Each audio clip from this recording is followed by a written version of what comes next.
नमस्कार दोस्तों, आप सभी का हमारे यूट्यूब चैनल पर स्वागत है। आज मैं आप लोगों को एक हृदय स्पर्शी कहानी पश्चाताप सुनाऊंगी।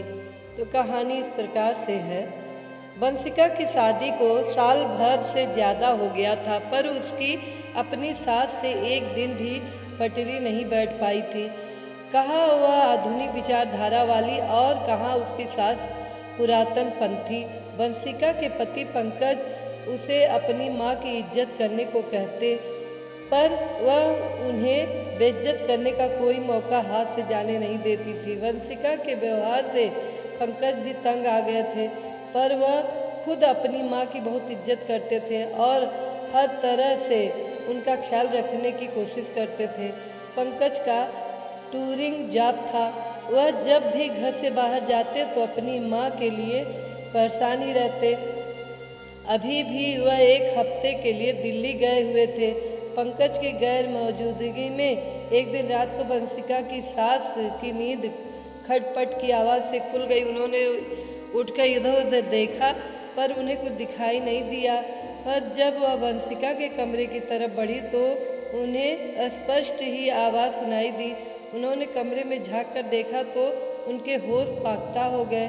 एक आदमी अलमारी की छान रहा था तो दूसरा वंशिका के मुंह को दबाए उसके साथ जबरदस्ती करने की कोशिश कर रहा था। वंशिका की सास ने आओ देखा न ताव डंडा उठाया और ले जाकर उस आदमी के सिर में दे मारा, जो उनकी बहू के साथ बदतमीजी करने की कोशिश कर रहा था।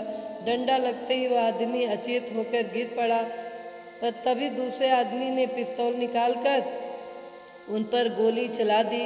गोली मारकर वह फरार होने की सोच ही रहा था कि गोली की आवाज़ सुनकर मोहल्ले में घर से बाहर निकले हुए लोगों के द्वारा दबोच लिया गया। लोगों के द्वारा पुलिस को भी सूचना दे दी गई थी। वह दोनों अपराधियों को पकड़कर ले गई और आनन फानन में वंशिका की सास को भी अस्पताल पहुंचाया गया। वंशिका जार जार रो रही थी और भगवान से अपनी सास को बचाने की प्रार्थना कर रही थी। जब कई घंटे बाद डॉक्टर ने उसे बताया कि आपके पेशेंट की जान खतरे से बाहर है, तो उसकी जान में जान आई। वह सोच रही थी, जिसे मैंने हमेशा बेइज्जत किया, आज उसने ही मेरी इज्जत बचाने की खातिर अपनी जान की भी परवाह नहीं करी। अगर आज वह डंडा मारकर आदमी को हटने को मजबूर न करती और जोर जबरदस्ती में उसके अंदर पनने वाले बच्चे को कुछ हो जाता तो क्या होता, यह सोचकर ही वह घबरा गई। अब उसे अपने ऊपर बहुत ग्लानि हो रही थी। वह मन ही मन सोच रही थी कि अब वह अपनी सास के साथ कभी बुरा व्यवहार नहीं करेगी और उनके होश में आते ही उनसे अपने बुरे व्यवहार के लिए माफ़ी भी मांगेगी। किसी ने ठीक ही कहा है कि सुबह का भूला अगर शाम को वापस आ जाए तो उसे भूला नहीं कहते हैं।